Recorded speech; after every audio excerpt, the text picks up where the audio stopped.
Good afternoon everyone. तो कल हम लोग ने साउंड के कुछ टॉपिक्स देखे थे। आज फिर से उन्हीं टॉपिक्स के आगे क्या देखना है उसको हम कंटिन्यू करते हैं। ठीक है, कंटिन्यू किया जाए। जल्दी से सब कोई ऐप पर और यूट्यूब चैनल पर जुड़ जाइए। ठीक है, यूट्यूब पर भी जुड़ सकते हैं और इस लिंक को ज़्यादा से ज़्यादा शेयर कीजिए और जितने भी आपके फ्रेंड्स हैं उनको भी मतलब क्लास को अटेंड करने के लिए कहिए। ठीक है, तो हम लोग ने कल ये देखा था कि साउंड कैसे प्रोपागेट करता है, प्रोपागेशन ऑफ साउंड के बारे में देखा है। ठीक है, तो हमको मालूम है कि जो साउंड होता है वो वाइब्रेट करता है। ठीक है, साउंड होता है वो क्या करता है, वाइब्रेट करता है। साउंड कैसे प्रोड्यूस होता है, वाइब्रेशन के वजह से साउंड प्रोड्यूस होता है। ठीक, अब देखते हैं कि कल हम लोग ने बोला था कि साउंड क्या करता है, प्रोपागेट करता है इन्हीं वाइब्रेशन के वजह से। जैसे हमको यहाँ से एक साउंड मिला है ना, यहाँ से हमको यहाँ से एक साउंड मिला ऐसे। ठीक है, आपका ईयर यहाँ पर है, ईयर यहाँ पर है। ठीक है, तो यहाँ तक साउंड पहुँचने के लिए यहाँ पर एयर के जितने भी मॉलिक्यूल्स है ना, एयर के जितने भी मॉलिक्यूल्स है, तो यहाँ कान के पास भी हमारा एयर होता है ना, ये एयर हो गया मॉलिक्यूल्स है। तो ये क्या होगा कि इसके वजह से ये पूरा वाइब्रेट करेगा, ये वाइब्रेट करेगा ये, और उसके बाद से धीरे धीरे क्या होगा, सारे एयर मॉलिक्यूल्स वाइब्रेट होकर के मतलब कान तक पहुंच जाएंगे। तो इस तरह से हम लोग का क्या होता है कि साउंड वाइब्रेट करता है, साउंड इस तरह से प्रोपागेट करता है, हम लोग के कानों तक पहुंच जाता है। क्लियर है इतना? ठीक है,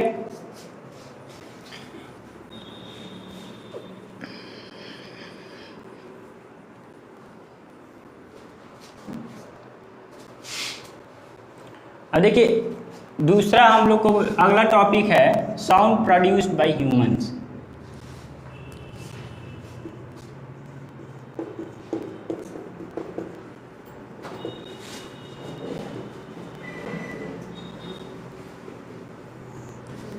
ठीक है, sound produced by humans, humans कैसे साउंड प्रोड्यूस करते हैं। ठीक है, तो जैसे हमको मालूम है कि हम जब भी बोलते हैं, ठीक है, तो जब भी हम बोलते हैं तो हमारे जो नेक है यहाँ, इसके पास ये जो हिस्सा है उसको हम कहते हैं साउंड बॉक्स कहते हैं, या फिर वॉइस बॉक्स कहते हैं। क्या कहते हैं? Voice box, voice box. तो इसी को मतलब टेक्निकल टर्म में लैरिंग्स कहते हैं। ठीक है, वॉइस बॉक्स को हम क्या कहते हैं, लैरिंग्स कहते हैं। तो इसी के वजह से, ये लैरिंग्स के वजह से ही हम लोग का क्या होता है कि साउंड प्रोड्यूस होता है। जैसे कैसे प्रोड्यूस होता है उसको हम दिखा देते हैं ना। तो सबसे पहले ये लिखिए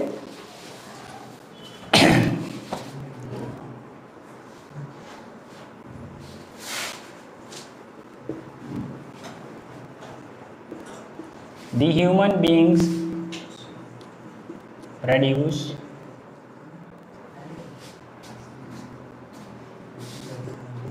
sound using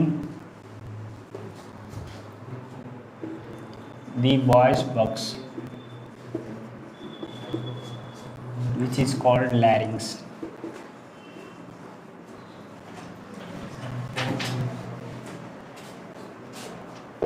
ठीक, इसको हम लैरिंग्स कहते हैं, है ना।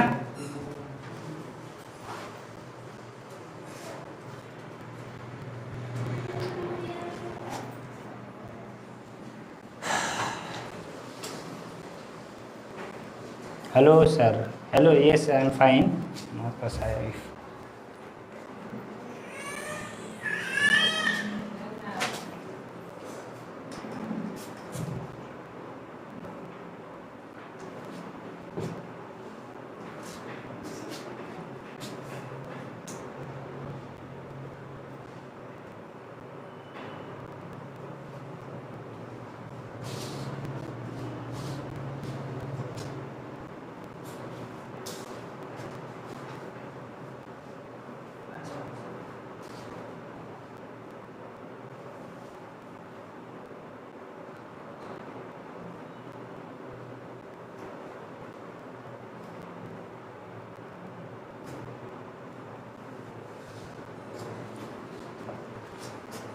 ठीक। तो लैरिंग्स वही वॉइस बॉक्स है जो हमारे यहाँ पर रहता है ना, उसी की वजह से हम लोग का साउंड प्रोड्यूस होता है। अब कैसे होता है उसको देखते हैं, ठीक है।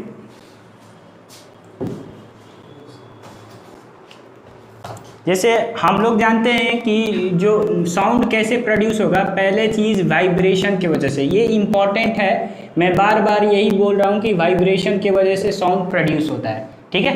तो जैसे अब क्या होता है कि हमारे अंदर वाइब्रेट करता है, क्या होता है, तो हमारे जो ये इस लैरिंग्स जो होता है ना, उसके अंदर स्ट्रिंग जैसा होता है ना, स्ट्रिंग जैसा होता है, इसको हम क्या कहते हैं, वोकल कॉर्ड कहते हैं, ऐसे ऐसे कुछ होता है, ठीक है। इसको हम कहते हैं वोकल कॉर्ड, वोकल कॉर्ड कहते हैं। जब हम बोलते नहीं हैं, शांत रहते हैं, बिल्कुल नहीं बोलते हैं, तो ये वोकल कॉर्ड ऐसे रहता है, ठीक है, मतलब ऐसे रहता है। और जब हम लोग ने मतलब बोलना शुरू किया, तो बोलना जब शुरू कर देंगे तो ये जो वोकल कॉर्ड है ऐसे स्ट्रेट हो जाएगा ऐसे, और पतला यहाँ पर हवा आने जाने का रहता है, ठीक है। ये वोकल कॉर्ड थोड़ा सा और स्ट्रेट हो जाएगा, और हम जब सांस लेते हैं ना, तो सांस लेने की वजह से हमारे लंग्स है ना, लंग्स क्या करता है, एयर को छोड़ता है। अब एयर को छोड़ेगा तो क्या होगा, अब एयर को छोड़ेगा तो ये जो कॉर्ड है बहुत आपस में है, आसपास में है, तो ये हिलने लगेंगे, है ना। अब हिलने लगेगा तो इसका मतलब होगा कि ये क्या करेंगे, वाइब्रेट करेंगे। इसके वाइब्रेशन के वजह से ही वो हमारा जो लैरिंग्स है उसमें वॉइस या साउंड प्रोड्यूस होगा। क्लियर है इतना। तो इस तरह से हम ह्यूमन बीइंग साउंड को प्रोड्यूस करते हैं, मतलब ऐसे आवाज़ निकलता है। क्लियर है इतना, है ना। तो ये चीज़ वोकल कॉर्ड है, इसको हम क्या कहते हैं, वोकल कॉर्ड कहते हैं। कैसे बना है इसका, हम एक सबको क्या कहते हैं, हाँ सबको हम इसमें आपको एक पिक भेज देंगे कि वोकल कॉर्ड कैसा दिखता है। आप लोग ग्रुप में जुड़े रहिएगा, है ना। इसमें से नहीं भेज सकते हैं शायद, चलिए ठीक है, हम भेज देंगे फिर भी। ओके, यहाँ तक किसी को कोई दिक्कत तो नहीं होगा, ठीक है। तो ये कैसे होता है इसको लिखवा देते हैं एक बार, है ना।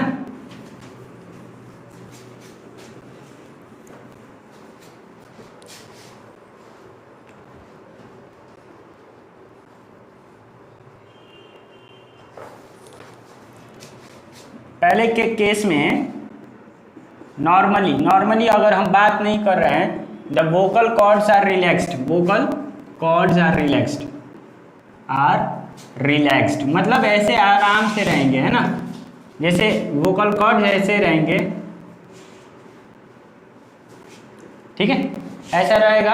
और मतलब मान लीजिए कि लंग्स के थ्रू यहाँ पर एयर पास भी करेगा तो कोई असर नहीं पड़ेगा, हिलेगा ज़्यादा नहीं और वाइब्रेशन नहीं कर पाएगा, ठीक है। अब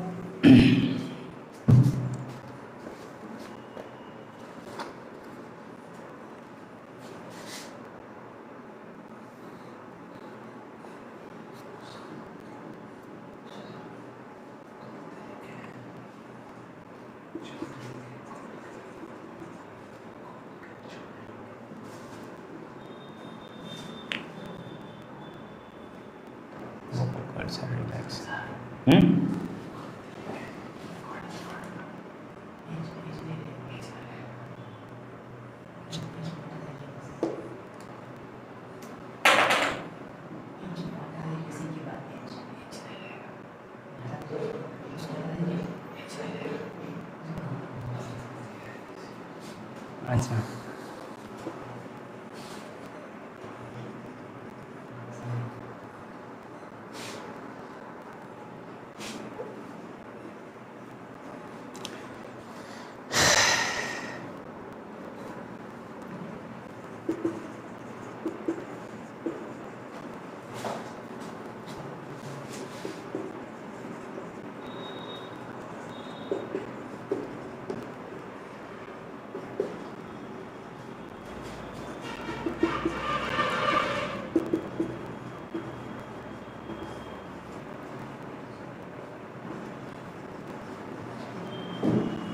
पहले केस में ऐसे रहेगा कि नॉर्मल रहेगा, उस समय क्या होगा, वोकल कॉर्ड्स के मसल्स जो होंगे रिलैक्स्ड होंगे, इसी की वजह से जो भी एयर लंग्स के थ्रू से पास होगा तो बिना वाइब्रेशन क्रिएट नहीं होगा, और क्रिएट नहीं होने की वजह से क्या होगा, कोई भी साउंड प्रोड्यूस नहीं होगा। ठीक है। दूसरा केस है when we want to speak,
ठीक। तो फर्स्ट केस में वोकल कॉर्ड्स कैसे, वोकल कॉर्ड ऐसे रहेगा, है ना, वोकल कॉर्ड ऐसे रहेगा। तो अब क्या होगा कि जब हम बोलते नहीं हैं, वोकल कॉर्ड ऐसे रहेगा, ये मसल क्या होगा, रिलैक्स्ड रहेगा। क्या रहेगा यहाँ पर, रिलैक्स्ड रहेगा, मतलब आराम से रहेगा। तो तो उसके बाद से हमारे जो लंग्स है, मान लीजिए कि यहाँ पर ऐसे लंग्स होगा,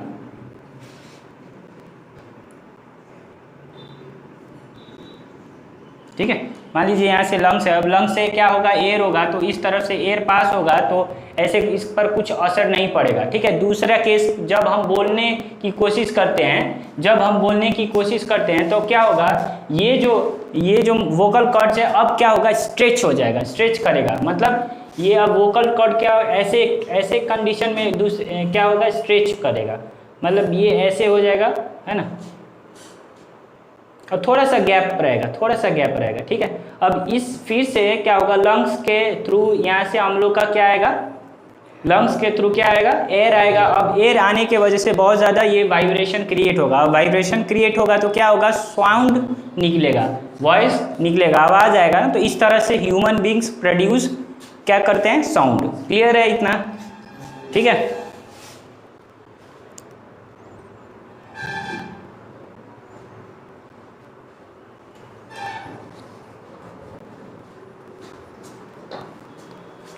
सांस मीन्स ऑक्सीजन।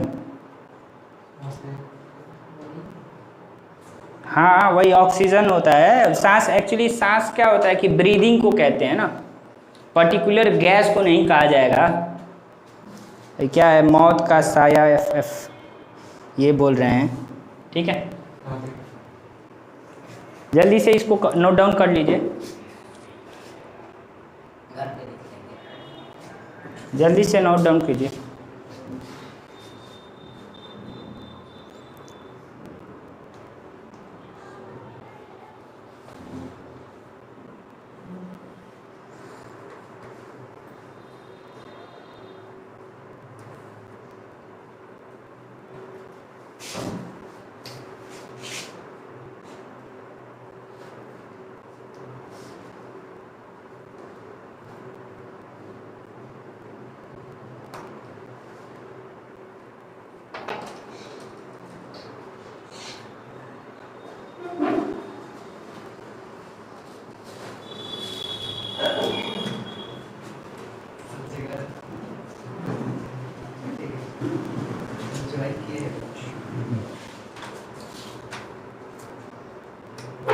उनका फ़ोन कहाँ है, फ़ोन कहाँ है, ओपन करके रखिए, चालू रखिए आपका भी।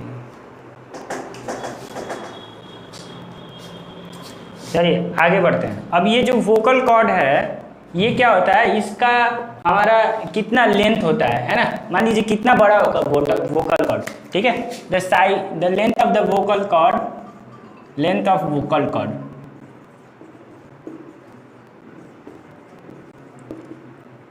अब देखिए length of the vocal cord जो होगा वो मेन में या फिर बॉयज़ में और गर्ल्स में अलग अलग रहेगा, है ना। मेल में उसका वोकल कॉर्ड फॉर मेल, यहाँ पर हम लिख रहे हैं मेल के लिए अराउंड 20 mm रहेगा,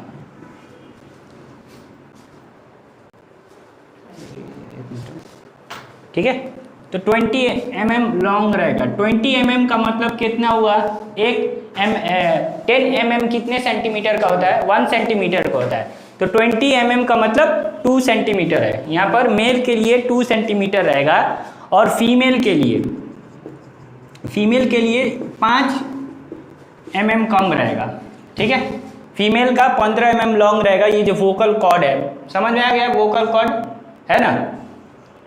अब देखिए दूसरा चीज़ क्या होता है कि अब लड़की का वॉइस और लड़का का वॉइस मैच नहीं करता है ना, लड़की का वॉइस और लड़के का वॉइस मैच नहीं करता है। तो आपको कैसे पता चलेगा, ये चीज़ सारे के सारे चीज़ आपका वोकल कॉर्ड पे डिपेंड करता है ना। वोकल कॉर्ड पर डिपेंड करता है कि लड़की का वॉइस है या फिर लड़की का वॉइस लाउड, क्या बोलते हैं, थोड़ा सा शार्प रहता है ना, और लड़के का वॉइस थोड़ा सा लाउडर रहता है। ये चीज़ वोकल कॉर्ड पर ही डिपेंड करता है। तो कोई पूछेगा कि ये किस कारण के वजह से है, तो ये वोकल कॉर्ड के कारण के वजह से है, ठीक है।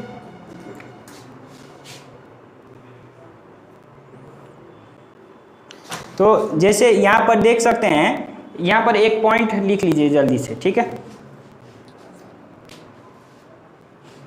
ये स्टार लगा के इसको लिख लीजिए, due to shorter vocal length, vocal cord shorter, वो ऑब्वियसली मेन का बड़ा है कि फीमेल का ना, सॉरी वोकल कॉर्ड फीमेल का छोटा है और मेल का बड़ा है ना। तो इसके वजह से हम लोग का due to shorter vocal cord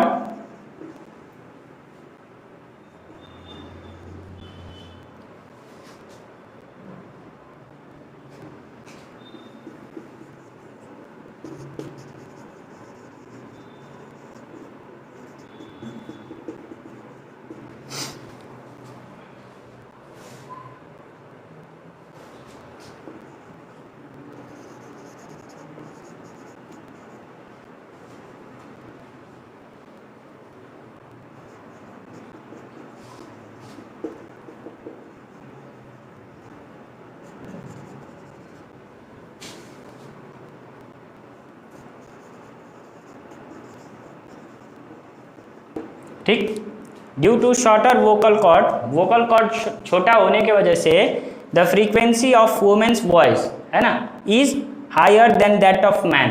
frequency जो भी रहेगा वुमेन्स के वॉइस से ज़्यादा रहेगा, मतलब वो थोड़ा सा शार्प बोलेगी, है ना।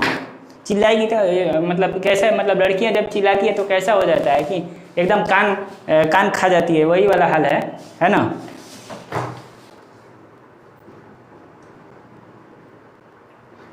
अच्छा, मेरे गांव में एक लड़का है जिसका आवाज़ लड़की की तरह है। कौन है जी?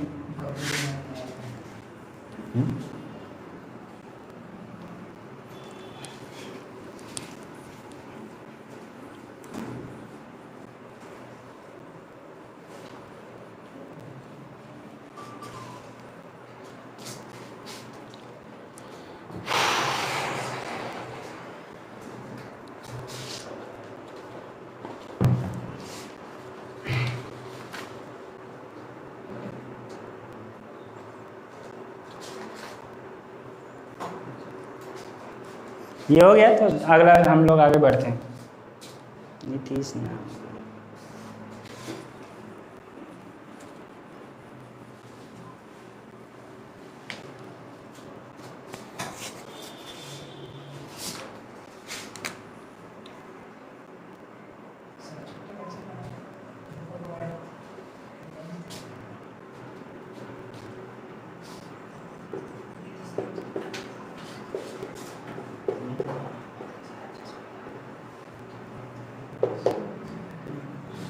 इसको लिख लीजिएगा, sound needs a medium to propagate, मतलब ट्रैवल करने के लिए साउंड को क्या चाहिए, मीडियम चाहिए। अब मीडियम क्या होता है, जिसके थ्रू कोई भी चीज़ ट्रैवल किया जा सकता है ना, पास हो जाए। तो पहला चीज़ हम लोग देखते हैं कि जो साउंड होता है ना, sound can travel in solid, liquid and gases. ठीक है, तो ये चीज़ों में ट्रैवल कर सकता है, but it cannot travel in vacuum. It cannot travel in vacuum. ठीक है, वैक्यूम क्या होगा, जैसे ये बॉटल हो गया है ना, अब इसको मैंने खोल दिया ऐसे, इसके अंदर क्या है, एयर होगा, कुछ नहीं होगा तो एयर है, कुछ नहीं है तो एयर है।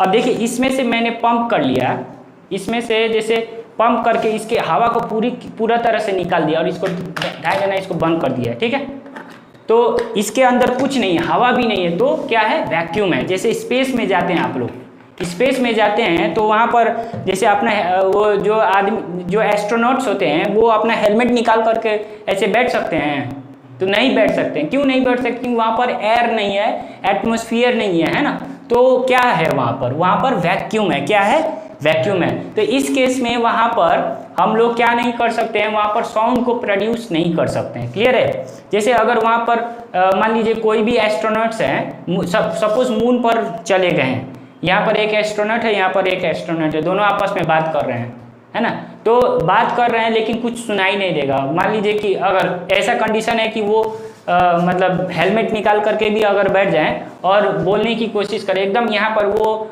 यहाँ पर खड़ा है, मैं यहाँ पर खड़ा हूँ, मतलब दोनों आदमी यहाँ पर, और वो अगर कान में भी बोलता है तो अभी नहीं सुन पाएगा। हाँ, वो अगर कान में भी बोलता है तो अभी वो नहीं सुन पाएगा। क्यों, क्योंकि वहाँ पर एटमॉस्फेयर नहीं है, एयर नहीं है, क्योंकि वैक्यूम में एयर मॉलिक्यूल्स नहीं होता है ना, इसकी वजह से वो लोग नहीं सुन पाते हैं।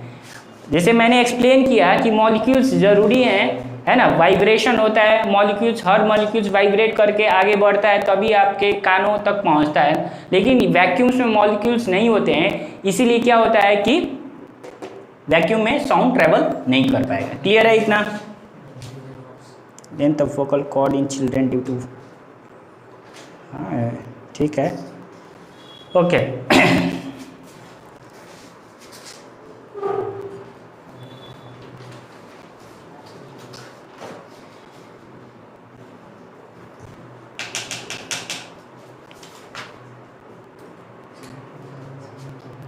तो एक रीज़न लिख लेते हैं यहाँ पर,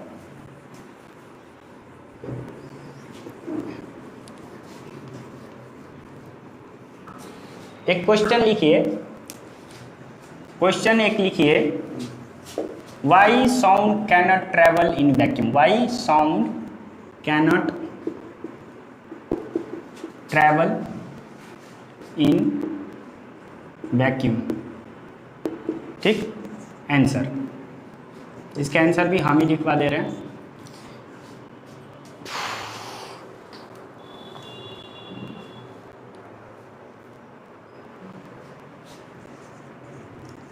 Sound cannot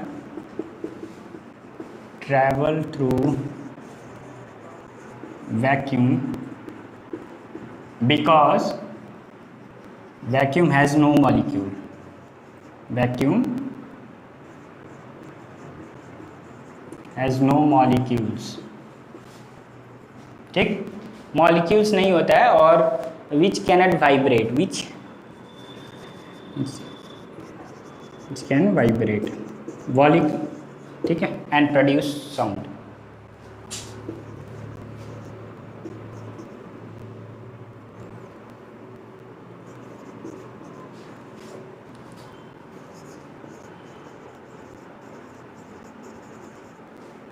ठीक,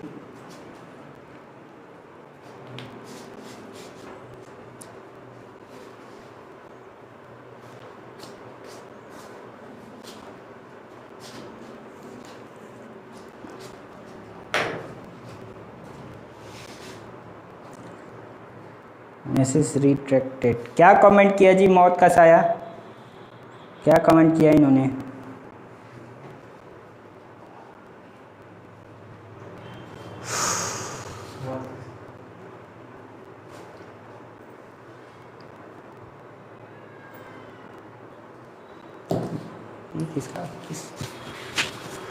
किसका अकाउंट है मौत का साया?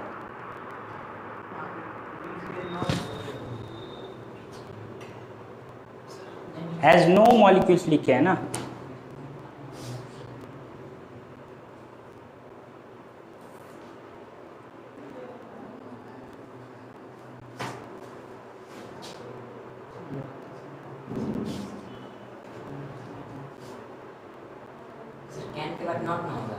नहीं सही है वो, बिकॉज यहाँ नो मॉलिक्यूल्स लिखे हैं।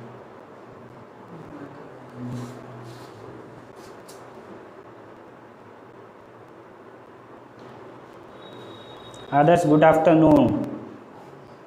आदर्श अगर देख रहे हैं तो आप यूट्यूब पर भी देख सकते हैं, एक ही चीज़ है, ठीक है। यूट्यूब पर क्लास अभी अटेंड कीजिए 2-4 दिन।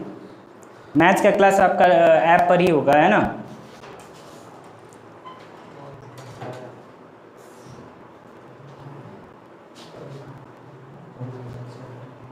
कोई दिक्कत है आदर्श आपको?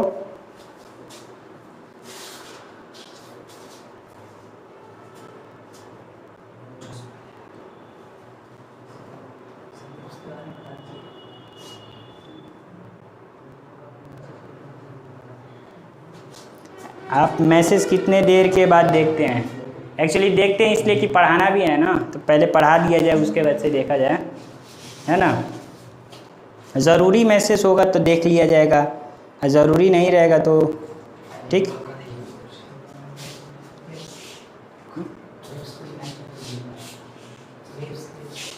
अच्छा किया जाएगा।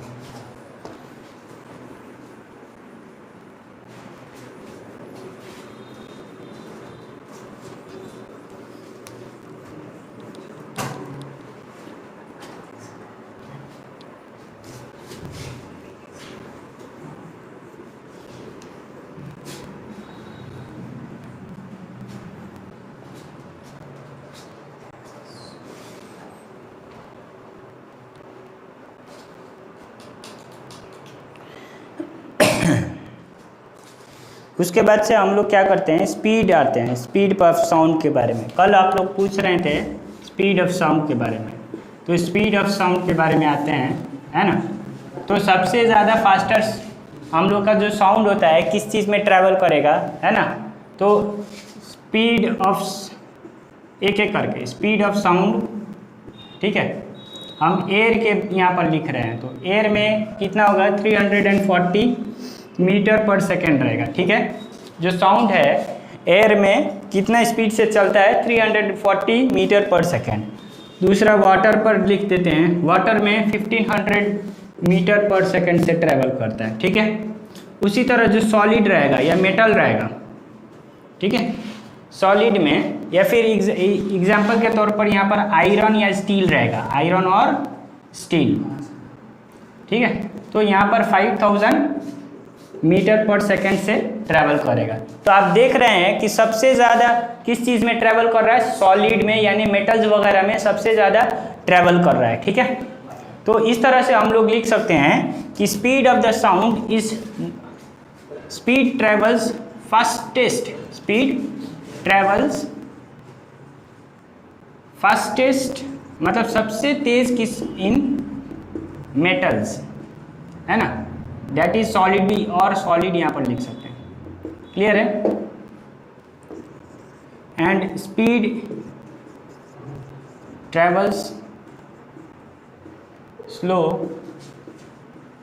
इन एयर, ठीक है। वैक्यूम की बात नहीं आती है क्योंकि वैक्यूम में स्पीड ट्रैवल करता ही नहीं है, ठीक है।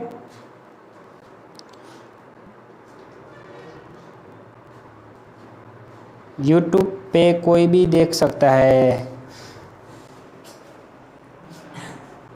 हाँ तो देखिए, इसीलिए तो हम लोग ने लाइव किया है ना। कोई भी देख सकता है, कोई भी पढ़ सकता है। इसीलिए आप लोग क्या कीजिए कि ज़्यादा से ज़्यादा को शेयर कीजिए, है ना, लाइव क्लास देख सकें वो भी।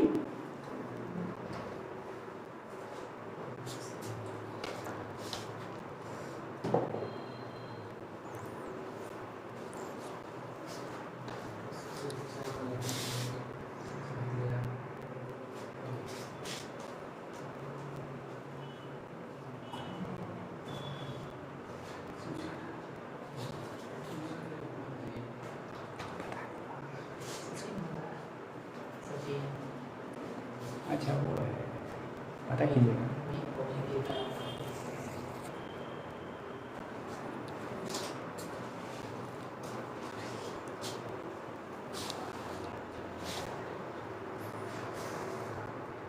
सर वाटर में जब हम बोलते हैं तो आवाज़ सुनाई नहीं देगा, वो मतलब ना के बराबर सुनाई देता है, सुनाई देगा एक्चुअली में।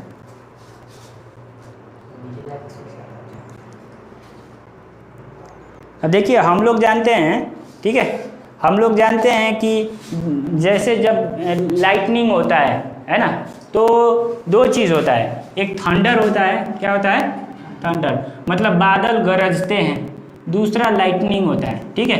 तो अब आप ये बताइए कि आप क्या पहले मतलब आपको लाइट पहले दिखता है या फिर आवाज़ पहले सुनता है, ठीक है। तो लाइट पहले दिखता है। मान लीजिए कि हम लोग का एयर में थंडर मतलब साउंड हो गया ना, ये थंडर का मतलब साउंड हो गया।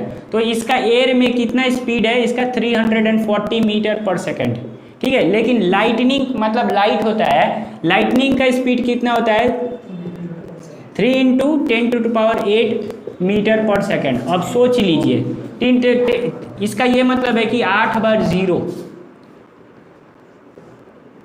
1 2 3 4 5 6 7, ठीक, मीटर पर सेकंड। अब देखिए कौन बड़ा है ना। अब ये मतलब ये फास्टर है, इसका मतलब हमारा जो लाइटनिंग का स्पीड होगा वो मैक्सिमम रहेगा, है ना, लाइटनिंग का स्पीड ज़्यादा रहेगा। इसीलिए लाइटनिंग मतलब जब भी बादल गरजता है ना, तो उस समय लाइट पहले दिखता है और बादल के गरजने को यानी जो थंडर होता है उसको हम बाद में सुनते हैं। ये रीज़न है, ठीक है।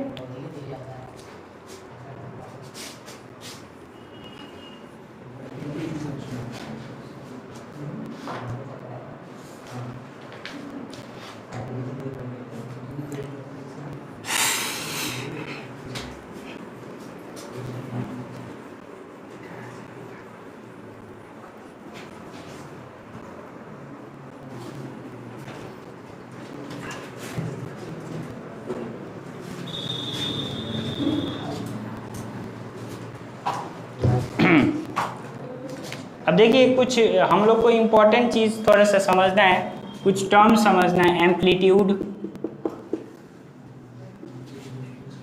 Time period and frequency, time period and frequency, ठीक, ये चीज़ को समझते हैं पहले। व्हाट इज एम्पलीट्यूड, ठीक है, what is time period and what is, हाँ,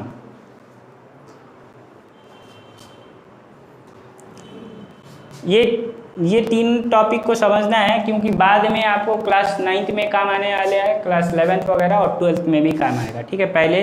पहले से इसको समझ के रखते हैं थोड़ा सा। सबसे पहले इसको समझने के लिए हमको ऑसिलेशन या वाइब्रेशन समझना है। ऑसिलेशन का मतलब या वाइब्रेशन का मतलब टू एंड फ्रो मूवमेंट, मतलब बैक एंड फोर्थ मूवमेंट या ऑफ कोई ऑब्जेक्ट होगा, उसको हम वाइब्रेशन कहते हैं। तो यहाँ पर सबसे पहले वाइब्रेशन को समझ लेते हैं, उसके बाद से उसको लिखेंगे, ठीक है। लिख लीजिए,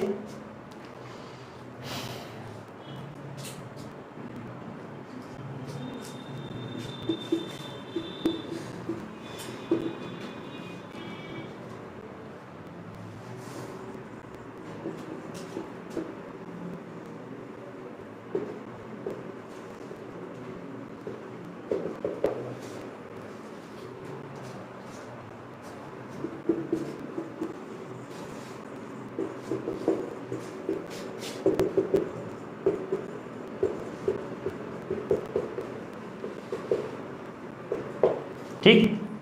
अब देखिए क्या होता है, जैसे हम लोग ने पेंडुलम देखा है कि नहीं देखा है, घड़ी में क्या होता है, पेंडुलम होता है एक ऐसे ऐसे करके हिलते रहता है ना। तो मान लीजिए उसको हम यहाँ पर ऐसे रख देते हैं, यहाँ से एक स्ट्रिंग से साथ बांध देते हैं और यहाँ पर एक गोल करके, तो इसको हम क्या कहते हैं, बॉब कहते हैं। क्या कहते हैं, बॉब। ये पूरे सेटअप को हम पेंडुलम कहते हैं। क्या कहते हैं, पेंडुलम कहते हैं। अब मैंने क्या किया कि यहाँ पर ऑसिलेशन, वाइब्रेशन या फिर ऑसिलेशन कैसे होगा, इसको अगर ऐसे लटका हुआ है तो ऐसे ही रहेगा, है ना। ऐसे लटका है तो ऐसे ही रहेगा। तो ये क्या होगा, इसको मैंने इस तरफ से लेकर आया, है ना, इसको एक इस तरफ मैंने खींचा, अब यहाँ पर मैंने छोड़ दिया, तो ये क्या होगा, यहीं आकर के नहीं रुकेगा ना, ये इस तरफ भी जाएगा, है ना, फिर से ये इस तरफ आएगा, फिर यहाँ पर आएगा, ऐसे फिर ऐसे अप एंड डाउन करेगा। तो इसी को हम क्या कहते हैं, ऑसिलेशन कहते हैं। जब आपका जो भी पेंडुलम है, बॉब है, वो ऐसे मैंने छोड़ दिया, अब इसको ऐसे करके आया, देखिएगा, तो ये यहीं पर रुकेगा नहीं, ये इस तरफ आगे चला जाएगा, फिर ऐसे चला जाएगा, फिर ऐसे चला जाएगा। तो इस केस में यहाँ पर इसको हम क्या कहते हैं कि ऑसिलेशन हो रहा है या फिर वाइब्रेशन हो रहा है। क्लियर है इतना? हाँ, ये चीज़ क्लियर है सबको?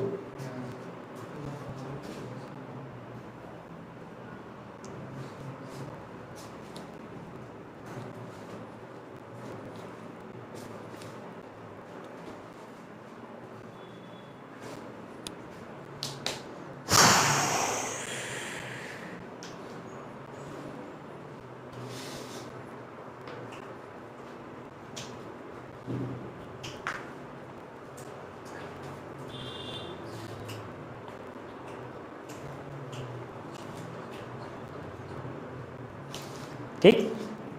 अब देखिए ये जो पोजीशन है इसको हम सेंट्रल पोजीशन कहते हैं। क्या कहते हैं, सेंट्रल, बीच में है, तो इस पोजीशन को जैसे ऐसे है तो इसको हम कहेंगे सेंट्रल पोजीशन।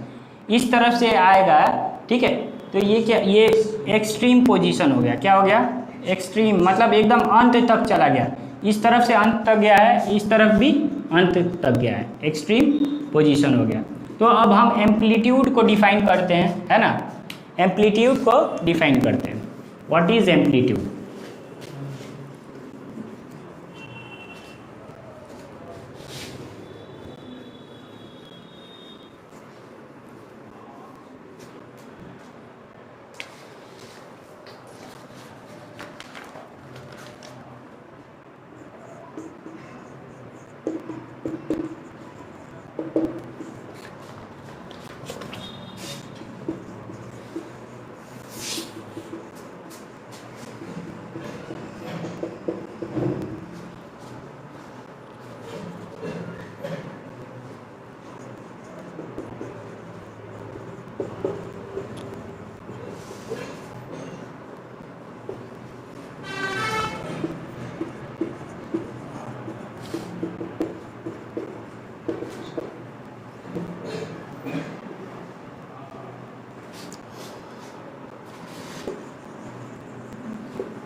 अब देखिए जैसे यहाँ पर क्या होगा, इसको पहले समझा देते हैं तब वो चीज़ आपको समझ में आएगा। ठीक है, यहाँ पर क्या है, ये पेंडुलम है हमारा, ये पेंडुलम है हमारा।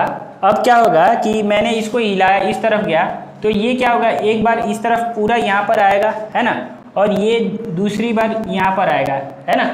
तो यहाँ पर मैक्सिमम इसके बाद से वो ट्रैवल नहीं करेगा, ये जो पेंडुलम है इसके बाद से उधर नहीं जाएगा और इसके बाद से इधर नहीं आएगा, इसके ऊपर वो नहीं चढ़ेगा। तो मैक्सिमम डिस्टेंस कितना ट्रैवल कर रहा है, यही चीज़ हम लोग का क्या है, एम्पलीट्यूड है। ठीक है, तो maximum distance to which bob, ये बॉब है ना, ये एक मेटल बॉब होगा, of vibrating pendulum goes from इस सेंट्रल पोजीशन। तो ये सेंट्रल पोजीशन है। अब यहाँ से मैक्सिमम कितना ट्रैवल कर रहा है, इतना ट्रेवल कर रहा है ना। तो इसी को हम क्या कहेंगे, एम्पलीट्यूड करेंगे। अगर वेव फॉर्म में इसको देखा जाए तो एक्चुअली साउंड को वेव फॉर्म में हम इसको रिप्रेजेंट कर सकते हैं। तो क्या होगा कि ऐसे होगा, ठीक है। मतलब ये जो पेंडुलम है मैक्सिमम कहाँ तक जा रहा है, यहाँ तक जा रहा है। तो इस चीज़ को हम इस पूरे पार्ट को हम क्या कहेंगे, एम्पलीट्यूड कहेंगे। क्या कहेंगे, एम्पलीट्यूड कहेंगे, ठीक है। यहाँ पर मैक्सिमम डिस्टेंस सेंट्रल पोजीशन से कहाँ तक ट्रैवल कर रहा है उसी को हम एम्पलीट्यूड कहेंगे, ठीक है। तो अब हमको देखना है टाइम पीरियड के बारे में, लेकिन अभी टाइम पीरियड के लिए टाइम नहीं है, तो इसको हम कल देखेंगे। बाकी जितने भी बचे हुए टॉपिक्स है उसको हम लोग कल देखेंगे, ठीक है। आज के लिए बस इतना ही रहने देते हैं।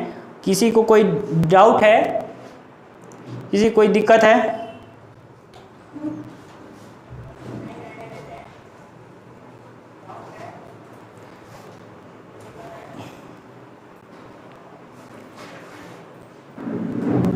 नोट्स अपने आप लोग बढ़िया से बनाइए, ठीक है, ताकि उसको रिवाइज करने में ज़्यादा टाइम नहीं लगे, है ना। चलिए, तो आज के लिए हम इतना ही रहने देते हैं, है ना। कल तो एक्चुअली बकरीद के वजह से छुट्टी रहेगा, है ना। परसों हम लोग मिलते हैं, ठीक है। Till then take care, bye.